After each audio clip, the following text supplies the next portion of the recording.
Viral di media sosial, sebuah video memperlihatkan perempuan berbaju warna merah dibawa keluar ruang sidang oleh sejumlah pria berseragam warna putih.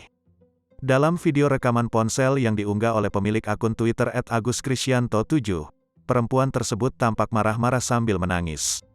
Dalam keterangan video disebut perempuan itu protes kepada Majelis Hakim Pengadilan Negeri Jakarta Selatan. Hakim PN Jaksel menghilangkan barang bukti berkas perkara. Sedang dicari info TTG kasus apa? Si ibu marah besar. Bantu viralkan agar kebenaran terungkap. Demikian keterangan dalam tweet tersebut. Minggu, tanggal 30 Januari tahun 2022. Menanggapi tweet viral itu, Humas PN Jakarta Selatan Haruno membantah keterangan video yang beredar tersebut. Tidak ada itu, sudah klarifikasi sama majelis, tak ada.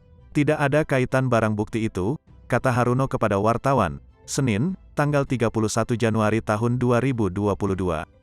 Haruno mengatakan bahwa peristiwa itu terjadi sekitar 3 bulan lalu, yakni tanggal 25 November tahun 2021.